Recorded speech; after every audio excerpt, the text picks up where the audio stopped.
गंगा तरंग रमणीय जटा कलापम गौरी निरंतर विभूषित वाम भागम नारायण प्रिय मनंगमदापहारम वाराणसी पुरपतिम भज विश्वनाथम। नमस्कार साथियों, मैं राहुल सारस्वत आप सभी का संस्कृत स्पेस के इस YouTube चैनल पर स्वागत करता हूं। सबसे पहले तो मैं क्षमा प्रार्थी हूं कि कुछ प्रतिकूल परिस्थितियां होने के कारण आप लोगों के बीच 2-3 दिन से क्लास नहीं आ पाई। तो प्रयास करेंगे हम लोग कि ये आपका कवर हो जाए, आने वाले दिनों में एक दिन में 2-2 क्लास आपको मिले। तो उसी श्रृंखला में विमलेश सर जो हमारा प्रोफेसर बैच चल रहा था, उस प्रोफेसर बैच में हम लोग आपको यूपीएचईएससी, आरपीएससी और यूजीसी नेट जेआरएफ 25 कोड की तैयारी के लिए जो पाठ्यक्रम है उस पाठ्यक्रम को लेकर के चल रहे थे, जिसमें आप लोग देख ही रहे होंगे कि पहली यूनिट का वेदों का काल, संहिता साहित्य और 10 रूपक इत्यादि, ब्राह्मण साहित्य, आरण्यक साहित्य, अग्निहोत्र, अग्निष्टोम, ये सब पढ़ाया जा चुका है, प्लेलिस्ट में पड़ा है, आप लोग देख सकते हैं। उसके बाद अभी जो आप लोग 2 अगस्त से देख रहे हैं, 2 या 3 अगस्त से, तो साहित्य दर्पण आप लोगों के बीच विमलेश सर लेकर के आ रहे हैं। 1-2 दिन के लिए वो छुट्टी पर गए हैं, आएंगे तो फिर वो वहीं से कंटिन्यू करेंगे। उसके बाद साहित्य दर्पण, काव्य प्रकाश, ध्वन्यालोक, वक्रोक्ति, 10 रूपक, जो कुछ भी आपका पाठ्यक्रम में लगा हुआ है लाक्षणिक ग्रंथों में, वो आपको पढ़ाएंगे। उसी के साथ साथ साथियों, मेरी जो जिम्मेदारी थी वो थी व्याकरण वाली यूनिट को लेकर के। तो आप देखेंगे कि जो 5वीं यूनिट है, जो पाठ्यक्रम की, जो 25 कोड का पाठ्यक्रम एनटीए द्वारा, विश्वविद्यालय अनुदान आयोग यूजीसी द्वारा निर्धारित किया गया है, उसमें जो 5वीं यूनिट थी उसका जो शीर्षक है वो है सामान्य ज्ञान, अर्थात व्याकरण का आपको सामान्य ज्ञान पढ़ना था। और जो 6वीं यूनिट था उसमें आपको व्याकरण को कवर किया गया है, व्याकरण के पार्टों को कवर किया गया है, जो मुख्य मुख्य प्रकरण है। उसमें कुछ दार्शनिक ग्रंथ भी थे, महाभाष्य भी था और वाक्यपदीयम थी। अब सामान्य ज्ञान जो है व्याकरण का, जो 5वीं यूनिट में लगाया गया है, उसी को हम लोग प्रारंभ करेंगे, पहली क्लास से प्रारंभ करेंगे और शुरू से चलेंगे। तो सामान्य ज्ञान में 3 चीजें हैं जो मैं आपको बता देता हूं, आप लोगों को पता भी होगा, नहीं पता है तो पाठ्यक्रम। और पाठ्यक्रम को कभी मोबाइल पर मत देखिया करिए, ठीक है ना। उसको आप हार्ड कॉपी में पेपर पर निकलवा लीजिए, उसके बाद उसको आपको प्लानिंग करने में, डेडिकेशन करने में सहायता मिलती है। तो पहले देखेंगे तो कुछ कवि लगे हुए हैं, वैयाकरण लगे हुए हैं, व्याकरण के कवि लगे हुए हैं, उन कवियों को हमको देखना है। उसके बाद पाणिनीय शिक्षा है और उसके बाद भाषा विज्ञान के कुछ टॉपिक हैं जिनको हमें 5वीं यूनिट में पढ़ना है। उसके बाद 6वीं यूनिट में संज्ञा, सूत्र, संधि, शब्द रूप, धातु रूप, समास, कृदंत, तिङंत इत्यादि करके हमको विशिष्ट अध्ययन करना है, ठीक है। तो उसी श्रृंखला में साथियों, और एक और बात आप लोगों को पता है कि संस्कृत स्पेस के द्वारा यूजीसी नेट, जेआरएफ, यूपीएचईएससी, आरपीएससी और स्टेट के जो हायर के एग्जाम होते हैं और अन्य जो प्रतियोगी परीक्षा हैं, उनको ध्यान में रखते हुए संस्कृत स्पेस के द्वारा एक बुक मॉडिफाई की गई है जिसका नाम है Sanskrit space UGC net JRF 25 code और यूपीएचईएससी।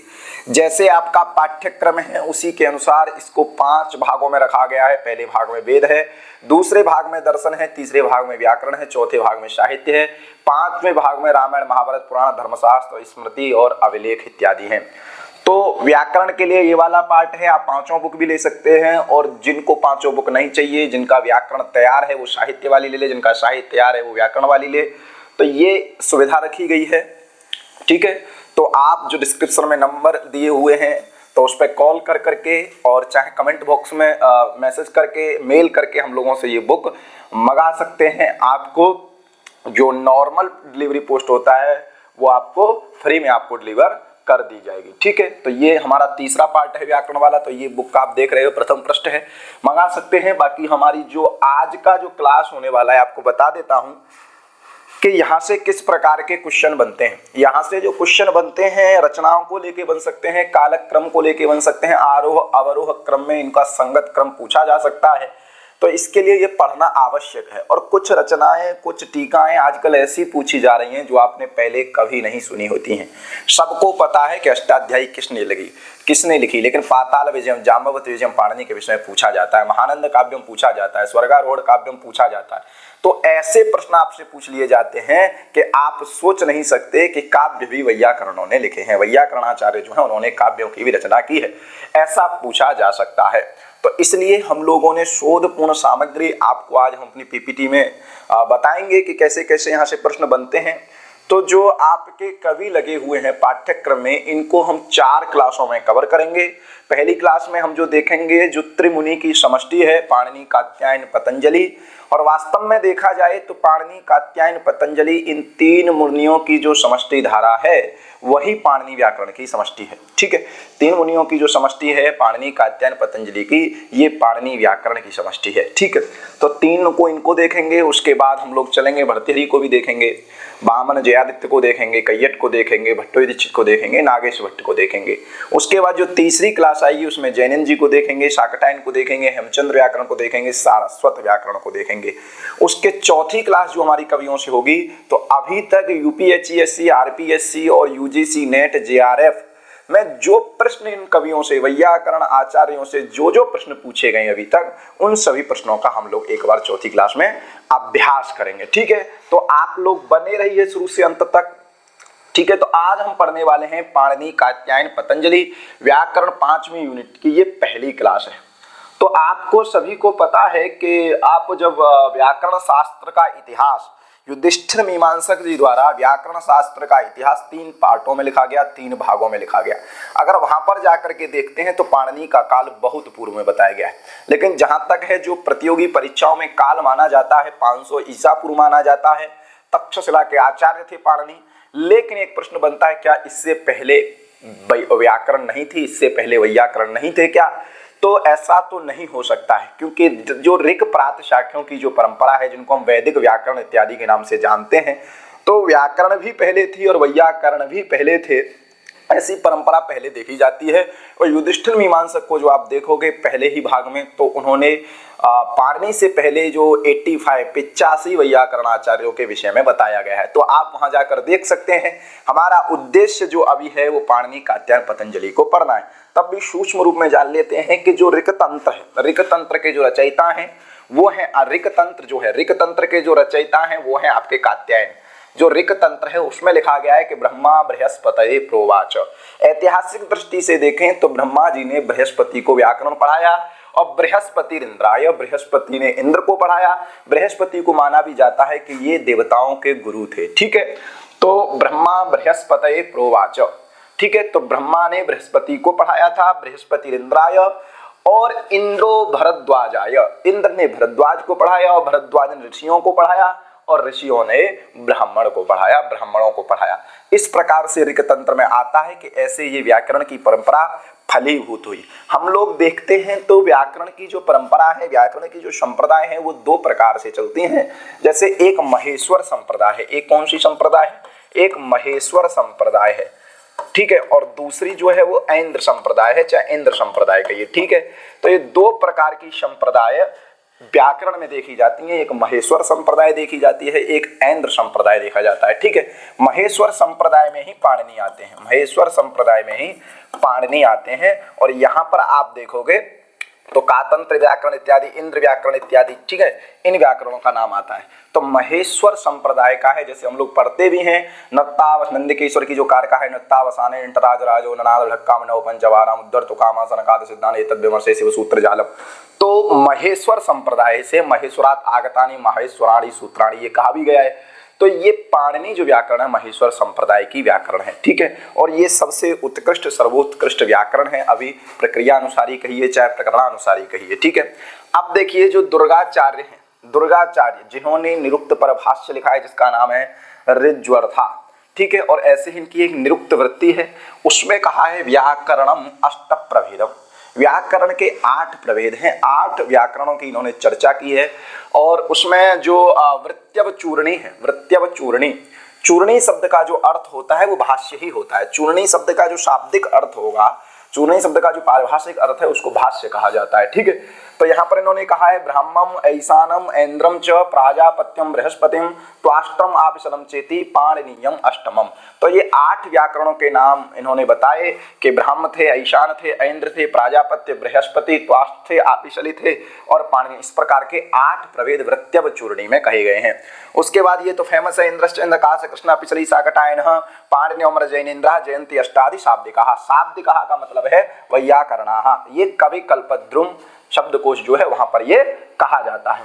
उसके बाद पाणिनि जी ने भी अपनी अष्टाध्यायी में जो अपने से पूर्ववर्ती आचार्य थे उनका नाम उल्लेख किया है। ठीक है, तो पाणिनि ने अपने से पूर्व 10 आचार्यों का नाम उल्लेख किया है। ठीक है, पाणिनि ने अपने से पूर्व 10 आचार्यों का, अपनी जो पाणिनि अष्टाध्यायी है, जो पाणिनि अष्टक है, उसमें 10 आचार्यों का नाम उल्लेख किया है।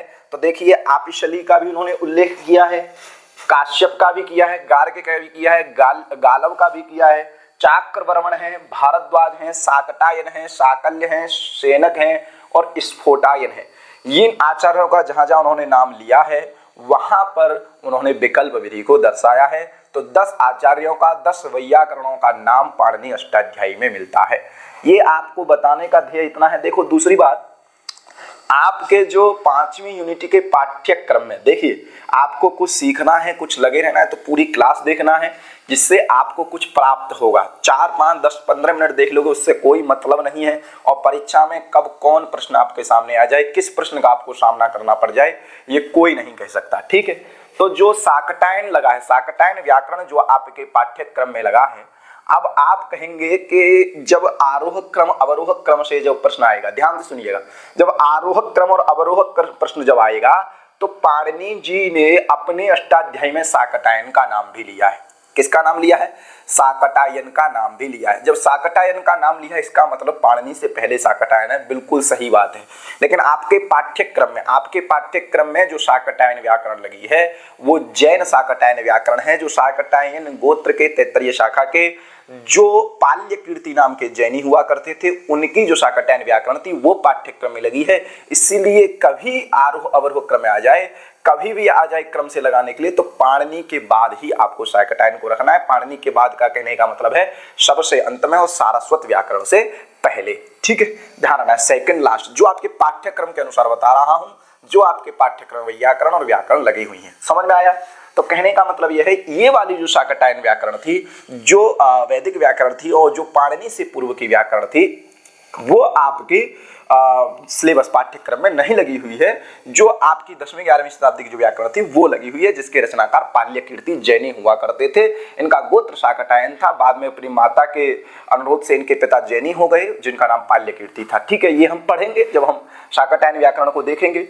तो समझ में आया, पाणिनि ने अपने से पूर्ववर्ती 10 आचार्यों का नाम अपनी अष्टाध्यायी में लिया है। और जैसा मैं आपको बता चुका हूं कि युधिष्ठिर मीमांसक की जो पहला भाग है व्याकरण शास्त्र का इतिहास, उसमें आप लोग देख सकते हैं अगर आपको ज्यादा जानना है तो।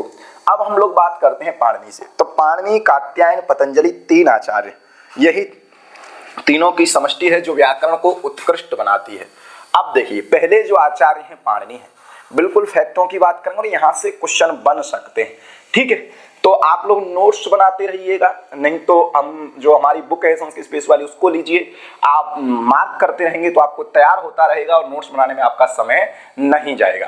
तो पाणिनि जी का जो समय है जो पूछा जा सकता है हमेशा, तो वैसे तो इनका पाणिनि हो, कात्यायन हो, पतंजलि हो, इनका समय अभी निश्चित नहीं हो पाया है, विवादास्पद ही है। लेकिन तब भी जो परीक्षा की दृष्टि से माना जाता है वो क्या माना जाता है? 500 ईसा पूर्व। ठीक है, आपको दिख रहा होगा, हाई क्वालिटी करके देखिएगा, इनका जो समय माना जा रहा है वो 500 ईसा पूर्व माना जा रहा है। जन्म स्थान क्या है? तो सालातुर ग्राम है। जन्म स्थान क्या है इनका? सालातुर ग्राम, इसलिए इनको सालातुरीय भी कहा जाता है। सालातुर ग्राम कैसे है? तो एक गुण रत्न महोदधि जिसके कर्ता है आपके वर्धमान, जिसके कर्ता कौन है? वर्धमान। वो खुद कहते हैं सालातुरो नाम ग्रामः सो अभिजनो अस्यास्ति सालातुर्यः तत्र भगवान पाणिनि, तत्र भगवान पाणिनि। भगवान भी मिलता है कई जगह, भगवान भी मिलता है। ठीक है, तो ये गुण रत्न महोदय, गण रत्न नहीं है, ये गुण रत्न है। गुण रत्न महोदय जिसके लेखक हैं वर्धमान, जैनी थे, इन्होंने बताया है। ठीक है, तो आपको पता चला कि सालातुर इनका ग्राम है। उसके बाद गुरु इनके वर्षाचार्य हैं। वर्षाचार्य, कुछ वर्षाचार्य लोग कहते हैं कथा सरित सागर में ये उल्लेख मिलता है। कहाँ उल्लेख मिलता है? ये वर्षाचार्य का कथा सरित सागर में उल्लेख मिलता है। कथा सरित सागर, ठीक है, कथा सरित सागर में उल्लेख मिलता है कि इनके गुरु जो थे वो वर्षाचार्य थे, कुछ लोग उपवर्ष भी कहते हैं। ठीक है, वर्षाचार्य। माता इनकी कौन थी? तो दाक्षी माता थी इनकी। सर्वे सर्वपदादेशः दाक्षी पुत्रस्य पाणिनि महाभाष्यकार स्वयं कहते हैं। तो इनकी जो माता थी दाक्षी पुत्रस्य पाणिनि। ठीक है, अभेद है, दाक्षी पुत्र कहिए चाहे पाणिनि कहिए, बात एक ही है, दोनों में षष्ठी है। तो दाक्षी पुत्रस्य पाणिनि, तो इनकी माता का नाम क्या था? दाक्षी था। अनुज इनके कौन थे? जो छंद सूत्र के रचयिता पिंगल थे वो इनके अनुज थे, भाई थे। ठीक है। शिष्य इनके जो है वो कौत्स हैं। इनके शिष्य का नाम क्या है? कौत्स है। लेकिन युधिष्ठिर मीमांसक की बात जब करते हैं, चाहे नागेश भट्ट की बात करते हैं, तो कात्यायन को इनका साक्षात शिष्य बताते हैं। लेकिन कात्यायन 250 ईसा पूर्व 250 ईसा बाद थे इनके। पाणिनि जी के 250 ईस्वी के बाद उनका प्रादुर्भाव हुआ था कात्यायन जी का, तो ऐसा कहना समुचित नहीं है। तब भी कात्यायन एक व्यक्ति नहीं थे, कात्यायन नाम के कई व्यक्ति हुए हैं। आप युधिष्ठिर मीमांसक को पढ़ सकते हैं। बाकी इनके जो शिष्य थे वो कौत्स थे, लेकिन नागेश भट्ट युधिष्ठिर मीमांसक कात्यायन को इनका साक्षात शिष्य बताते हैं। तपस्थली इनकी गो पर्वत थी, जो हिमालय इत्यादि कह सकते हैं आप। तपस्थली कहाँ रही है इनकी? गो पर्वत पर रही है। ठीक है, चलते हैं आगे। अब देखिए, आपसे प्रश्न पूछे, देखो ये एक चीज में ध्यान रखने वाली क्या बात है कि आपको ये जरूर ध्यान रखना है कि पाणिनि जी जो थे उनका जो काल था वो 500 ईसा पूर्व था। ये आपको ध्यान रखना है। अन्य नाम की बात करते हैं कि पाणिनि जी के जो अन्य नाम थे वो क्या क्या थे। तो कुछ लोग इनको पाणिनि कहते हैं, ठीक है, पाणिनि कहते हैं। कुछ लोग इनको पाणिनि कहते हैं, कुछ लोग इनको दाक्षी पुत्र कहते हैं, कुछ इनको सालंकी कहते हैं। देखो ये 6 नाम है, 1 2 3 4 5 और 6, जो पुरुषोत्तम देव का त्रिकांड कोश है। पुरुषोत्तम देव का ये भी पूछा जाता है कि त्रिकांड कोश किसका है। आप पीएचडी का एग्जाम देंगे, कई बार आया है ये कोश ग्रंथों में कि त्रिकांड कोश किसका है। तो ये पुरुषोत्तम देव का है। उन्होंने पाणिनि जी के 6 नाम वहां पर बताए हैं। पाणिनि, दाक्षीपुत्र और सालंकी, सालातुर्य और आहिक। ठीक है। अब ये नाम क्यों है ये आप पढ़ सकते हैं, बलदेव जी को भी पढ़ सकते हैं, मीमांसक को भी पढ़ सकते हैं। तो ये क्यों इनको कहा जाता है ये सब आपको पता चल जाएगा, लेकिन हम लोग एमसीक्यू की तैयारी कर रहे हैं। ठीक है। तो पाणिनि, ठीक है, ध्यान रखना, पाणिनि, दाक्षीपुत्र, शालातुर्य, सालंकी और आहिक इनको कहा जाता है। अब सालातुर नामक ग्राम ये आपने पढ़ लिया कि गुणरत्न महोदय ने इनको शालातुर कहा है, सालातुर ग्राम कहा है, इसलिए इनको सालातुर्य कहा जाता है। यशस तिलक चंपू है। यशस तिलक चंपू में इनके 2 नाम और बताए गए, इसका पाणिनेय और पणिपुत्र। पणिपुत्र और पाणिनेय 2 नाम और इनके कहे गए हैं। एक कहा गया है पाणिनेय और एक कहा गया है पणिपुत्र। ठीक है। अब देखिए ऐसा कहा जाता है, अब देखो मृत्यु की बात कर लेते हैं कि पाणिनि जी को जो निर्वाण प्राप्त हुआ, जो मोक्ष प्राप्त हुआ, वो कब हुआ और कैसे हुआ।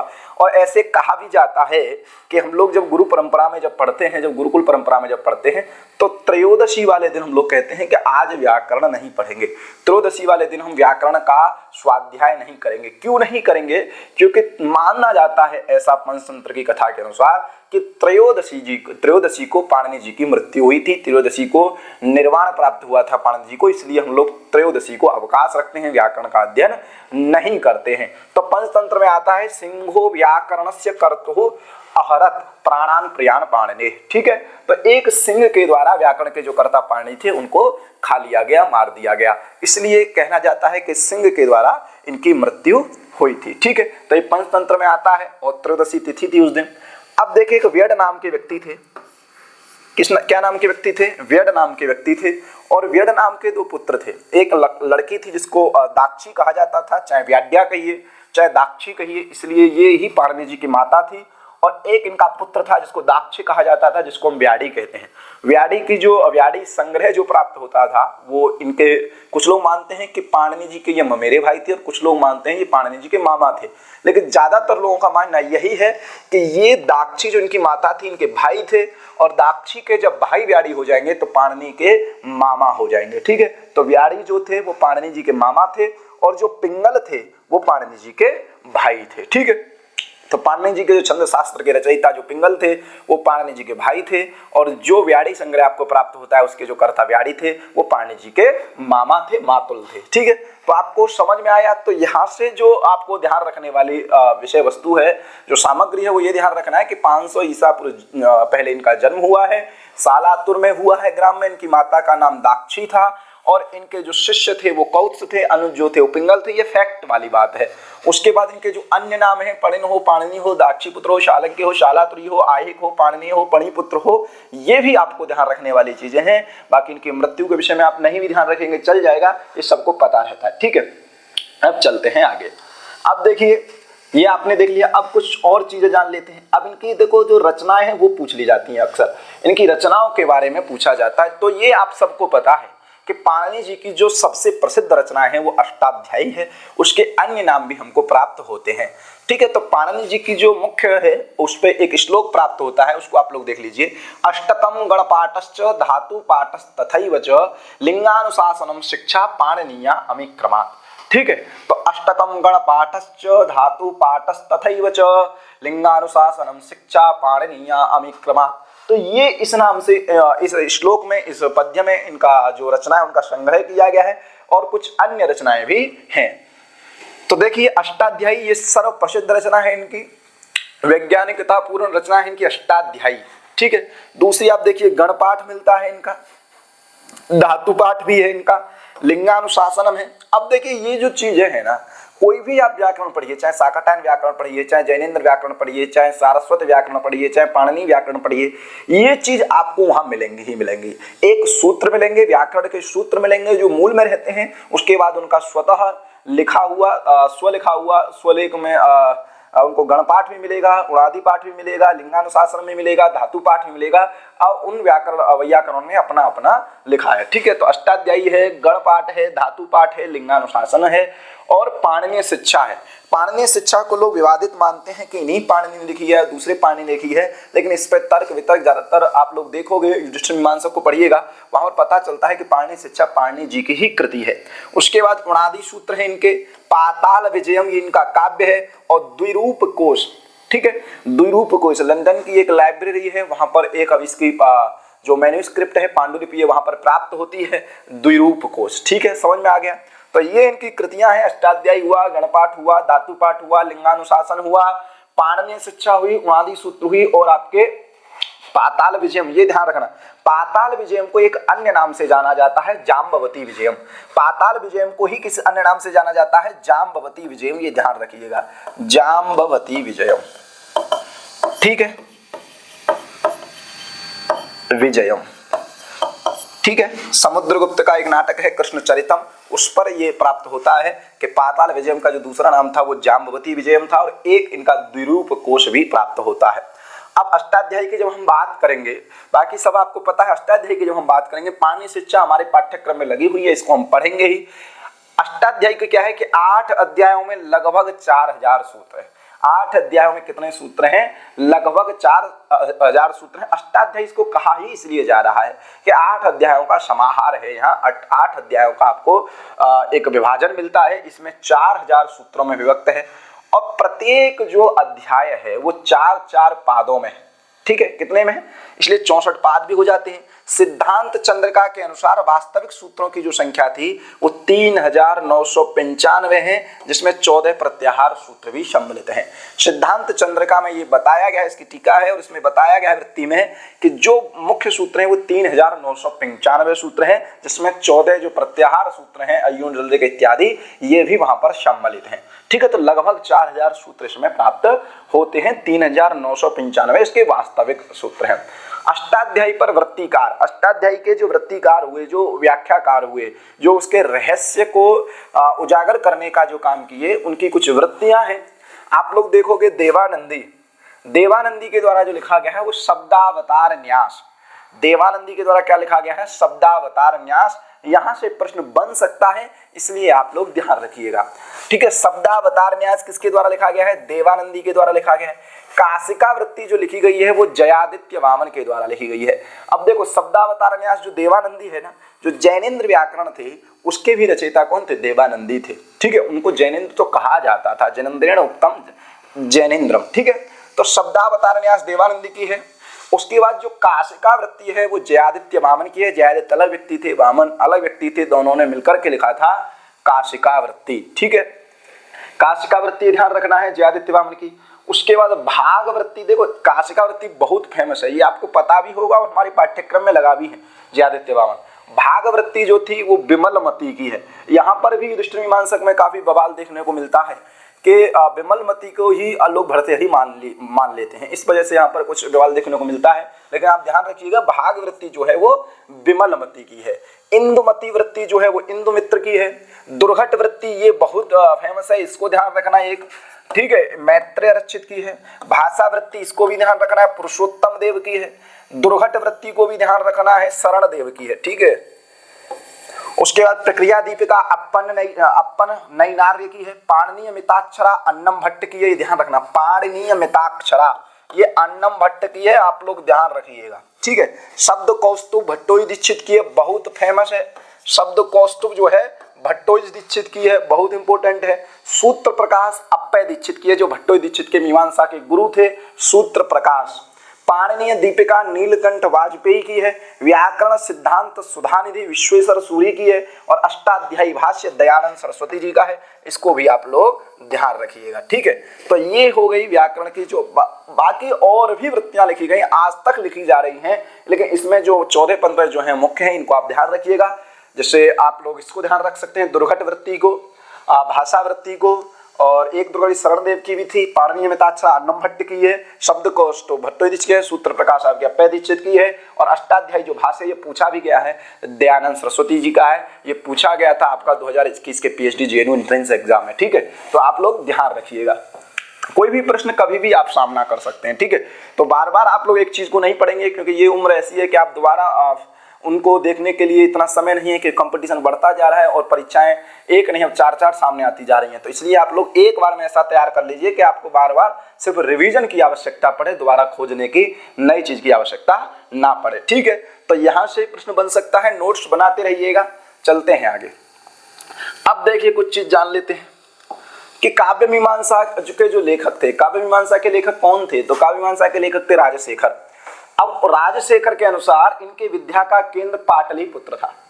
इनके विद्या का केंद्र क्या था? पाटलिपुत्र। पाटलिपुत्र मतलब पटना। लेकिन ऐसा काव्य मीमांसाकार मानते हैं, हो सकता है कि एक समय वो पटना भी आए हों, लेकिन सर्वमान्य जो इनका विद्या का केंद्र है वो तक्षशिला हुआ करता था। जो विश्व का सर्वप्रथम विश्वविद्यालय था वो तक्षशिला था, विद्या का केंद्र था, और वो भारत में हुआ करता था, ठीक है। लेकिन पाणिनि का सर्वमान्य विद्या केंद्र कहाँ था? तक्षशिला था। ये भी पूछा जा सकता है, तक्षशिला था, क्योंकि गो पर्वत उसी के पास है जहां पाणिनि जी ने तपस्या की थी, ठीक है। अब गोल्डस्टूकर ने पाणिनि की स्थिति काल, गोल्डस्टर एक पाश्चात्य विद्वान है, उन्होंने क्या किया है कि पाणिनि जी को 700 ईसा पूर्व माना है। 700 ईसा पूर्व माना है, लेकिन जो सर्वमान्य है 500 ईसा पूर्व है। वर्तमान परिप्रेक्ष्य में पाणिनि का स्थिति काल विक्रम पूर्व 750 एवं 500 विक्रम पूर्व के मध्य माना जा सकता है। कहने का मतलब यही है कि वही परीक्षा में आपसे पूछा जाएगा, तो 500 ईसा पूर्व अपने माइंड में आपको फिट कर लेना है, ठीक है। शब्द शास्त्र रचयिताओं में पाणिनि को संक्षेप में निरूपण करने वाला आचार्य कहा गया है। और ये कहा भी गया है कि अर्धमात्रा लाघवेन पुत्रोत्समन्यन्ते वैयाकरणाः। जो वैयाकरण होते हैं, अगर उनको आधी मात्रा का भी लाघव हो जाता है, तो जिस प्रकार से पुत्र उत्पन्न होने पर उत्सव मनाया जाता है, लेकिन ऐसा नहीं है, पुत्रोत्सव नहीं है, पुत्री उत्सव कहना चाहिए, कि जिस प्रकार से पुत्री के पैदा होने पर उत्सव मनाया जाता है, उसी प्रकार से वैयाकरण जो लोग होते हैं वो आधी मात्रा के लाघव होने से क्या करते हैं? उत्सव मनाते हैं। कहा गया है तेसाम च ज्ञाने व्याकरणात् अन्यो लघुरुपायो नास्ति।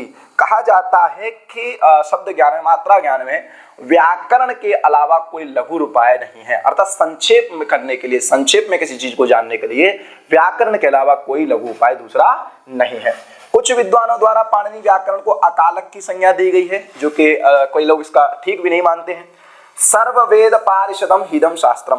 वेद का जो पारिषद शास्त्र है, वेद का जो पारिषद शास्त्र है वो किसको कहा गया है? व्याकरण को कहा गया है महाभाष्य में, ठीक है। जो सभी वेदों का, जो चारों वेद जो है उनके जो पारिषद शास्त्र कहा गया है वो किसको कहा गया है? ये पूछा जा सकता है। सर्व वेद पारिषदम हिदम शास्त्रम किसके विषय में कहा गया है? तो व्याकरण के विषय में कहा गया है। किस शास्त्र की बात की गई है? तो व्याकरण शास्त्र की बात की गई है। और किसने की है? तो महाभाष्यकार ने की है, अपने महाभाष्य में की है। चलें आगे। उसके बाद देखिए कुछ चीजें और हैं। छंद शास्त्र के प्रवक्ता जो पिंगल थे वो पाणिनि के अनुज थे। वेदार्थ दीपिका के जो लेखक हैं वो है षडगुरु शिष्य। वेदार्थ दीपिका है, उसके जो लेखक हैं वो हैं षडगुरु शिष्य। और उसी में बताया गया है कि छंद शास्त्र के जो प्रवक्ता पिंगल थे वो पाणिनि के अनुज हुआ करते थे। प्रमाणभूत आचार्यों में दर्भ पवित्र पाणी सुचावकाशी प्राणभूत आचार्यो दर्भ पवित्र पाणी सुचावकाशी प्रांगमुख उपविश्य महता प्रयत्न सूत्राणि प्रणयति स्म तत्राशक्यम वर्णेन अपि अनर्थकेन भवितुं किम। पुनः इता सूत्रेण। इसमें यह बताया गया है कि जो पाणिनि जी के जो सूत्र हैं उसमें कोई भी एक चीज भी क्या है अनर्थक नहीं है, कोई भी चीज ऐसे ही अनर्गन नहीं कह दी गई है, क्योंकि जो आचार्य हैं वो कैसे आचार्य हैं, प्रमाणभूत आचार्य हैं, दर्भ पवित्र पाणी, ये सब इनके विशेषण है पाणिनि जी के। शुचावकाशी प्रांगमुख, प्रांगमुख मतलब गुरु के सम्मुख बैठ करके उपवेश करके बहुत प्रयास के द्वारा सूत्रों की रचना इन्होंने की है। तत्र अशक्य, उन पाणिनि सूत्रों में वर्णेनाप्यनर्थकेन भवितुम किम पुनरयिता सूत्रेण। एक एक वर्ण सूत्रों में, जैसे आपने एक वर्ण सूत्र लिया उसमें ई वर्ण भी का भी महत्व है, ई वर्ण भी अनर्थक नहीं है, तो सूत्र की तो बात ही क्या, किम पुनरयिता सूत्रेण, सूत्रों की तो बात ही क्या। पाणिनि व्याकरण के सूत्रों का एक एक व्याकरण, एक एक वर्ण भी अनर्थक नहीं है, सूत्रों की तो बात क्या करें, महाभाष्यकार कहते हैं। फिर महाभाष्यकार कह रहे हैं कि सामर्थ्य योगान नहीं किंचित अस्मिन् पश्यामि शास्त्रे यदनर्थकम स्यात्, मतलब सामर्थ्य योगा, मैंने अपनी पूरी सामर्थ्य लगा दी, वहां पर ऐसा कुछ नहीं है कि एक भी शब्द मुझको अनर्थक मिला हो, मतलब पूरी पाणिनि व्याकरण है, पूरी अष्टाध्यायी में एक शब्द भी अनर्थक नहीं है। सामर्थ्य योगात नहीं किंचित अस्मिन्, अस्मिन् पाणिनि व्याकरणे शास्त्रे यद अनर्थकम स्यात्, इस शास्त्र में अस्मिन् शास्त्रे यद अनर्थकम स्यात्, मैंने अपनी पूरी सामर्थ्य लगा दी, वहां पर कोई चीज अनर्थक नहीं है, एक एक वर्ण भी वहां पर पाणिनि व्याकरण में सार्थक है। ठीक है। फिर देखो काशिका में कहते हैं महति सूक्ष्मेक्षिका वर्तते सूत्रकारस्य, कि जो सूत्रकार हैं, सूत्रकार सूक्ष्मेक्षिका वर्तते सूत्रकारस्य, जो सूत्रकार है, सूत्रकार कौन है, पाणिनि जी, उन पाणिनि जी की जो दृष्टि है वो बहुत ही सूक्ष्म है। इच्छिका कैसी है, इनकी सूक्ष्म, महती सूक्ष्म, बहुत महनीय है, इनकी दृष्टि बहुत सूक्ष्म है, इसलिए कोई वहां पर अनर्थक चीज नहीं है बिल्कुल, इसलिए यही इसकी सर्वोत्कृष्टता को बताते हैं।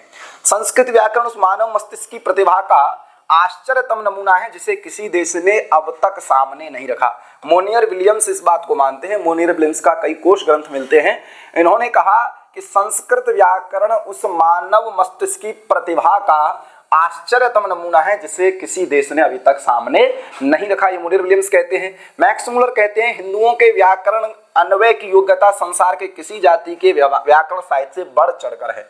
वो कहते हैं कि जितने भी पूरे विश्व में जितने भी व्याकरण हैं, जितने भी भाषाओं के व्याकरण हैं, उन सभी में सर्वोत्कृष्ट जो मुकुटमणि रूप में व्याकरण है वो पाणिनि व्याकरण है, भारतीय व्याकरण है, ये मानते हैं, हिंदुओं की व्याकरण परंपरा को कहते हैं। कौन कहते हैं, ये मैक्स मुलर कहते हैं कि अन्य किसी की भाषा नहीं है। ये इसकी सर्वोत्कृष्टता को बताता है कि पाणिनि व्याकरण का लोहा भारत में नहीं अपितु भारत के इतर पाश्चात्य विद्वानों ने भी माना है।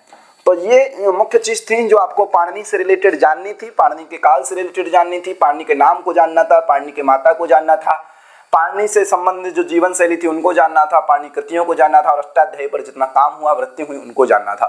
अब दूसरे इसी श्रृंखला में जो हमारे आचार्य हैं वो है कात्यायन। दूसरे जो आचार्य हैं वो कौन है, कात्यायन। अब देखो कात्यायन से पहले एक बात जान लो कि कात्यायन नाम के कई आचार्य हुए, कुछ याज्ञवल्क्य के पुत्र कात्यायन, कात्यायन के ही पुत्र वररुचि, कुछ कात्यायन को ही वररुचि कहते हैं। तो कात्यायन एक नहीं 6-7 कात्यायन हुए। इसके बाद एक पाणिनिकालीन कात्यायन थे जो नागेश भट्ट भी इनको साक्षात शिष्य मानते हैं, युधिष्ठिर मीमांसक भी मानते हैं। उसके बाद एक कात्यायन ये भी थे जिनको आप देखोगे 250 ईसा पूर्व, मतलब पाणिनि जी के 250 वर्ष बाद इनका जन्म हुआ ऐसा मानते हैं। एक जो लोग थे, हम लोग देखते हैं कि बाद में भी एक कात्यायन को माना जाता है, आपके देखोगे ईसा के बाद भी एक कात्यायन हुए, ये भी माना जाता है। लेकिन अभी हम लोग देखेंगे कात्यायन को, और भी आगे एक कात्यायन अन्य आएंगे जिनको हम पढ़ेंगे।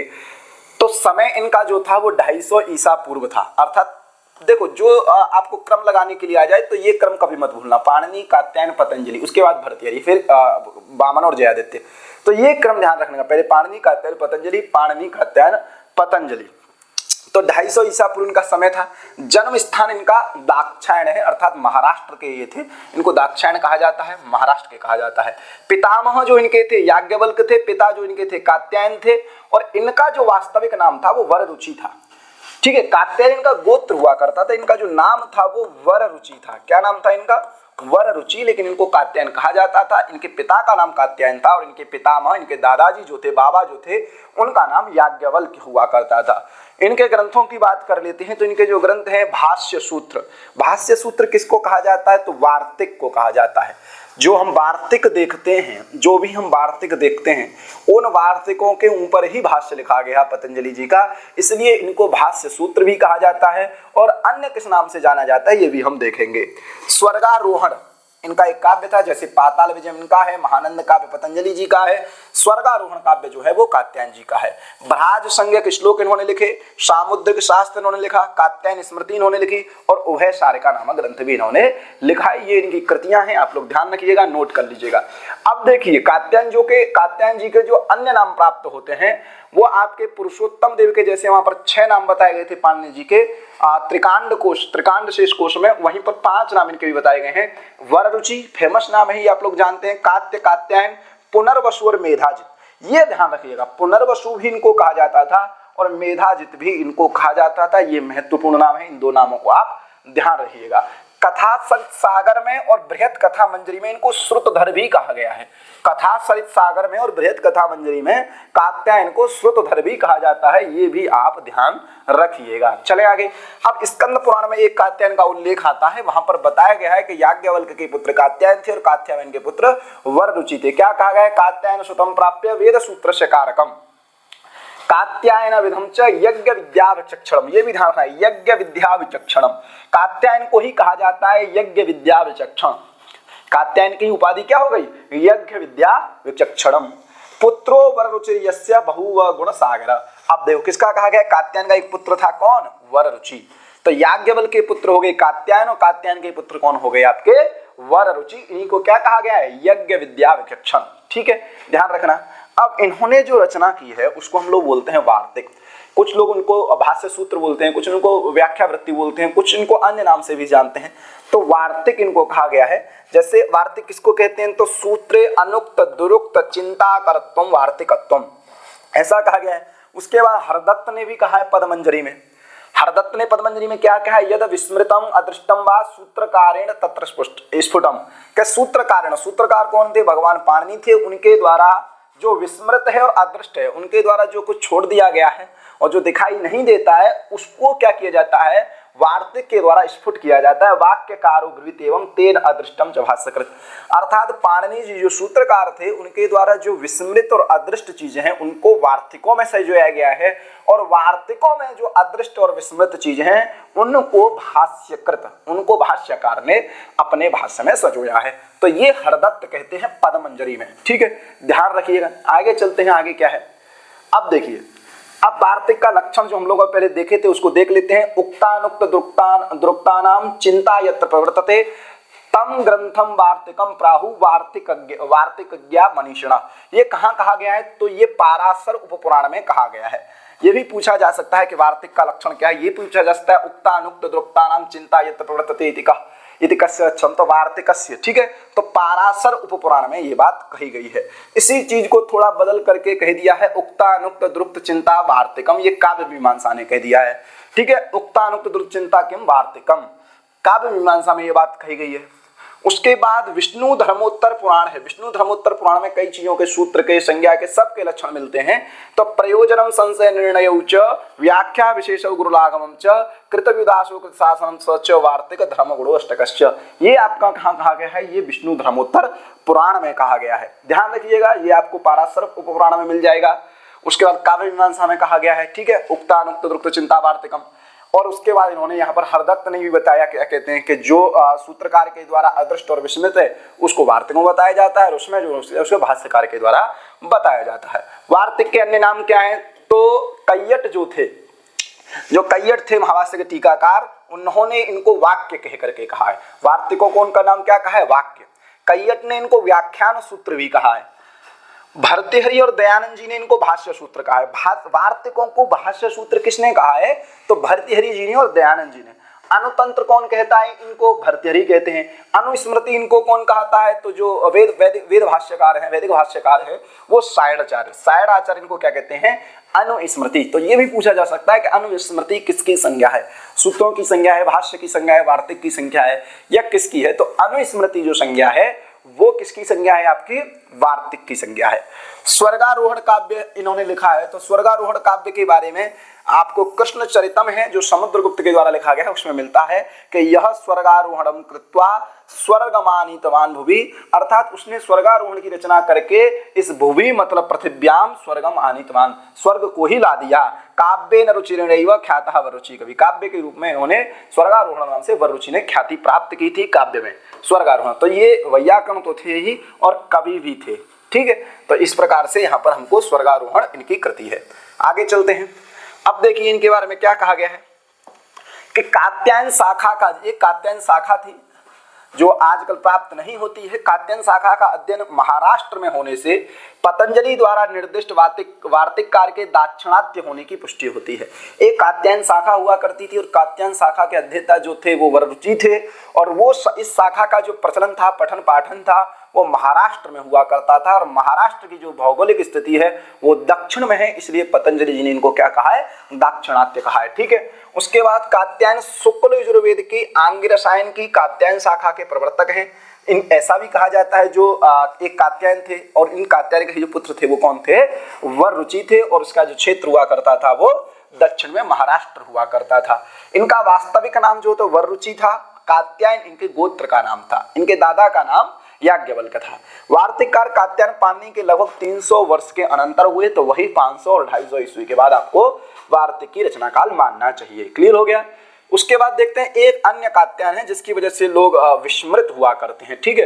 एक अन्य कात्यायन भी है, चलते हैं आगे, कहाँ थे हम लोग, ठीक है। एक अन्य कात्यायन भी है जिनको हम लोग, जिसकी वजह से विस्मित बहुत होते हैं, बहुत कंफ्यूज होते हैं कि कात्यायन वररुचि। देखो यहाँ पर पहले ही एक बात देख लीजिए, एक अन्य कात्यायन जो थे विक्रम के समकालिक थे, विक्रमादित्य के समकालिक थे।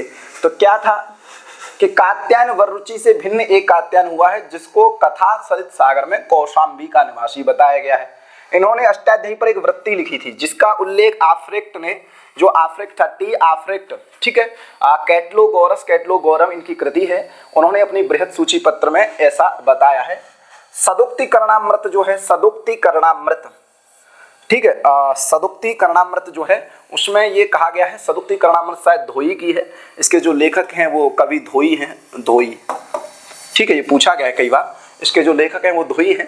सदुक्तिकरणामृत में इनका नाम श्रुतिधर बताया गया है। और इन कात्यायन के जो ग्रंथ थे वो थे तैत्तरीय प्रातिशाख्य व्याख्या, निरुक्त समुच्चय, सार समुच्चय, लिंग विशेष विधि, प्रयोग विधि, प्राकृत प्रकाश, उपसर्ग सूत्र, पत्र कौमुदी, ये इनकी कृतियां थी, ठीक है। जो विक्रमादित्य के समकालिक कात्यायन थे उनको ही श्रुतिधर कहा जाता है, जो सदुक्तिकरणामृत है जिसके लेखक धोई हैं वहां पर बताया गया है।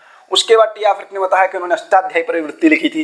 इनके जो ग्रंथ हैं वो तैत्तरीय प्रातिशाख्य की व्याख्या है, निरुक्त समुच्चय है, सार समुच्चय है, लिंग विशेष विधि है, प्रयोग विधि है, प्राकृत प्रकाश है, उपसर्ग सूत्र है और पत्र कौमुदी है। ये आपको पता चल गया। तो ये अन्य कात्यायन थे, तो इसलिए कंफ्यूज नहीं होना है, ठीक है।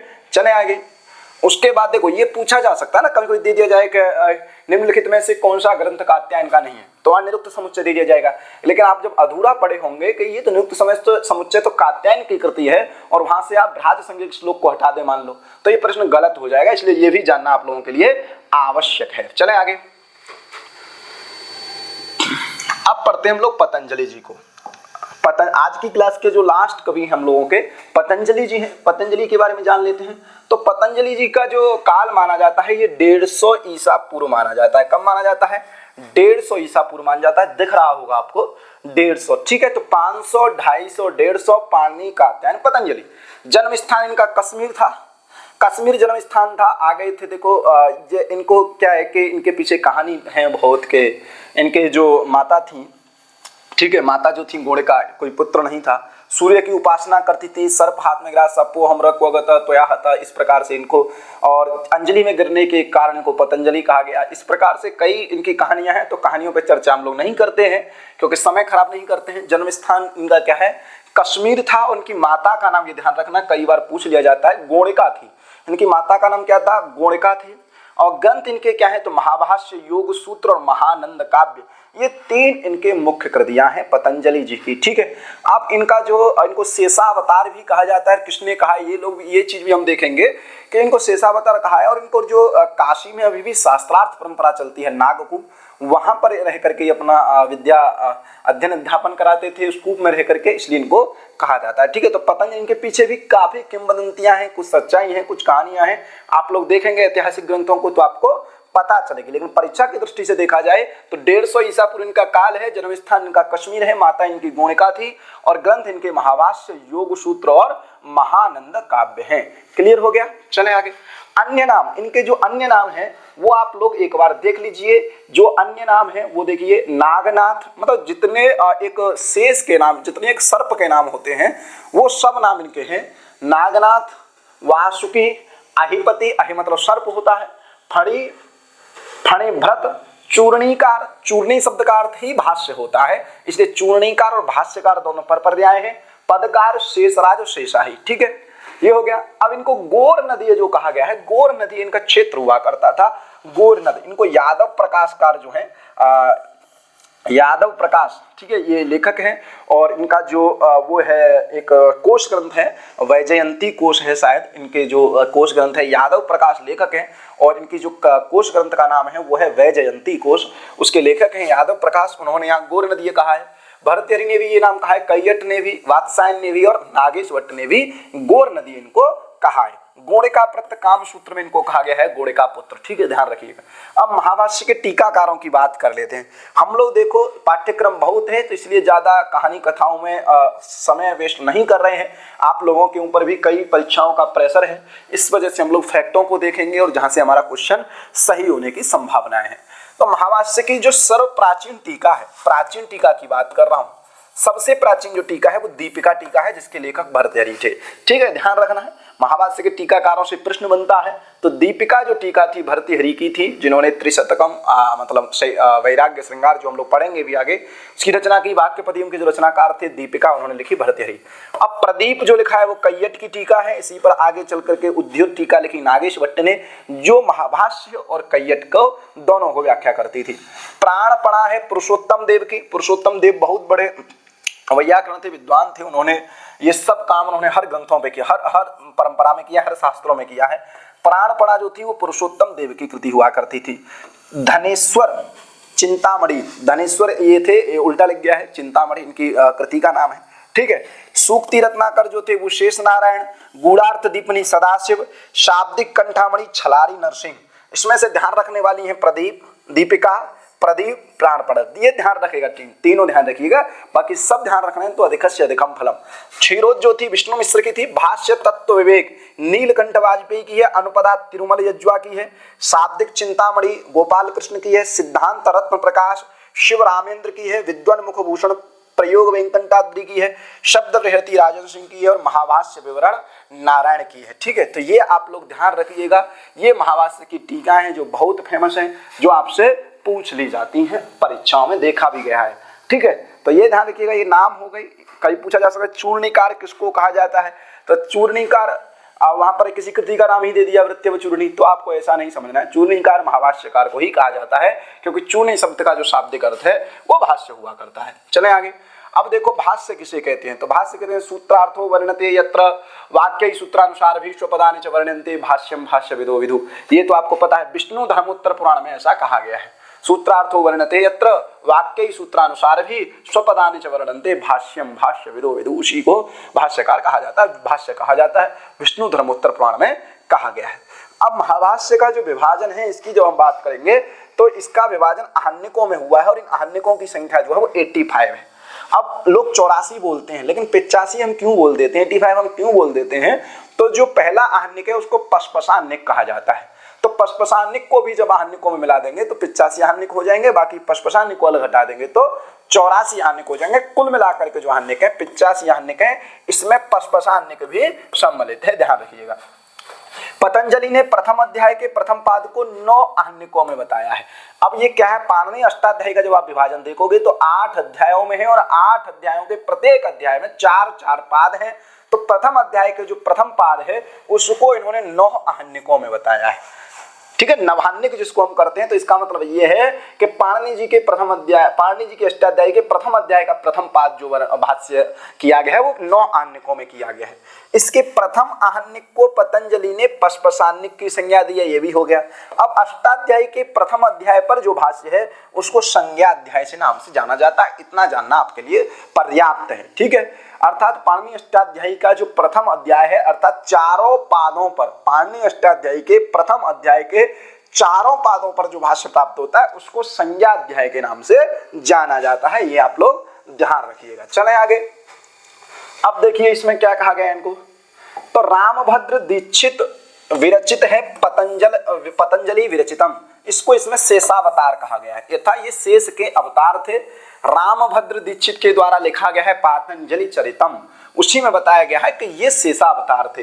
एक अनुश्रुति के अनुसार वाराणसी के नागकूप से इनका संबंध है, ये आपको पता है, वहां पर अध्ययन अध्यापन शास्त्र परंपरा चलती थी और आज भी आप लोग देखोगे तो नाग पंचमी वाले दिन वहां पर शास्त्रार्थ सभा का आयोजन होता है। ये अग्निमित्र के पुत्र जो पुष्यमित्र थे उनके समकालिक थे, ये पूछा जा सकता है कि पतंजलि किसके समकालिक थे, किसके समय थे, तो पुष्यमित्र शुंग वंश का शासक था पुष्यमित्र शुंग, उसके समकालिक थे।